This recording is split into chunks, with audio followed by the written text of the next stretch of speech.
Welcome to the set of Hostel Part 2. I'm here with Eyþór Gudjonsson, who has come all the way from Iceland to Prague, and let's show you the train. There's a lot of sequences that take place here. The girls are on a night train from Italy to Prague. So this is the car that we're lighting.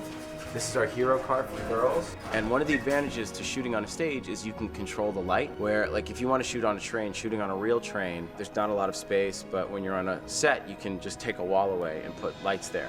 And that's generally what takes a lot of time when you're making a film, is setting up the lights. And over here, in this set, the girls meet some guys and they're kind of creepy, and so this is like the sleazier car. The fun one about this train is that we had a chance to create a seductive atmosphere that pulls you in, where you're at once comfortable in this upscale train that suddenly turns on you. Looks pretty good. Yeah. Almost like a real train. Almost like a real train. Except it's our Euro Interrail. Woohoo! Everything in the fair kind of has this strange double meaning where you think it's all happy and fun, but slowly it starts to get weirder and weirder and more bizarre and more suspect. And there's nothing scary per se, but there's something about it that's just unsettling and creepy. At the fair, we have a puppet show for children, and it's this devil hacking up a girl with an axe, and all the kids are laughing at it. And in one sense, this could just be some puppet show, but also it's like, well, are they training them to work for the organization later? You don't know, but there's just something a little unsettling about it. I did some designs and drawings and these creatures that I had in my head, and I took them to Rob King, the production designer, and he was able to have them constructed and build them and infuse them with what we designed for the Harvest Fair. And at first we started out with 200 characters and a whole parade, but we essentially pared it down to 4 characters, which I think was the perfect amount. And at first they're fun and beautiful and mysterious, and Lorna's waving, but then they're menacing and creepy and strange. And when Beth is trying to run to find Lorna, the puppets are getting in the way, and you don't know, are they there just having fun doing their puppet thing, or are they part of it? And that's part of the fun of that scene at the fair, is taking certain characters and certain creatures and not really knowing who's in on it and who's not. Here, take a drink.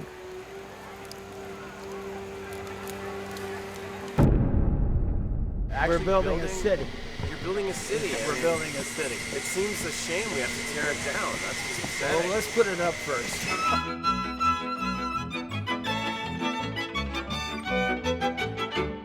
We're working on now the walls to the dungeon area, which are very industrial and made in the 40s.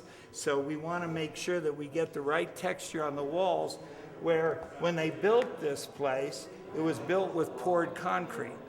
So they pulled away the forms, and what was left was the concrete with some of the concrete bleeding through where the boards met. So it'll be uniform in the whole place and look real. Give me a giant wall that's a rack in the middle of the cage.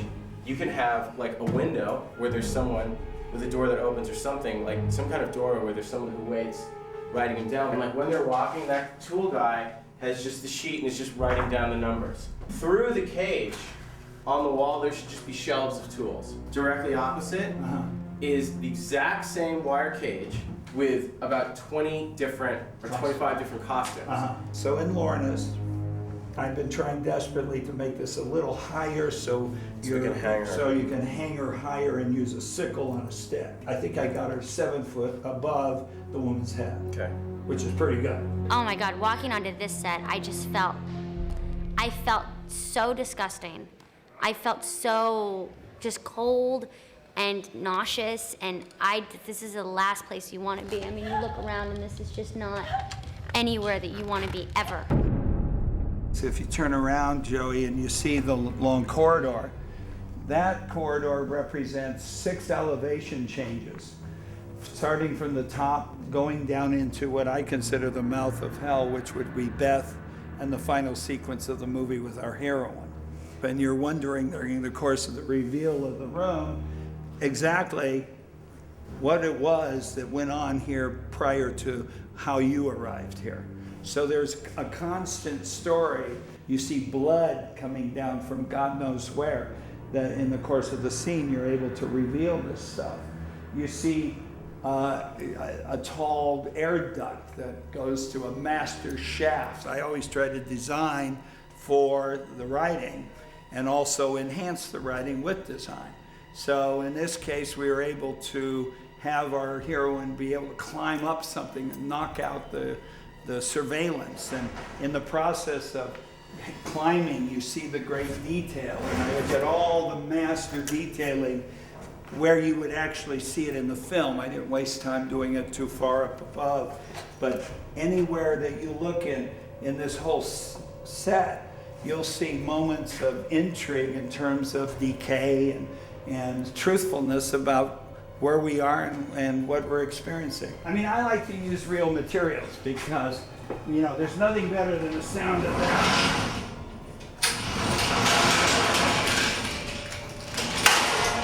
I mean, that sounds real to me. There's our elevator.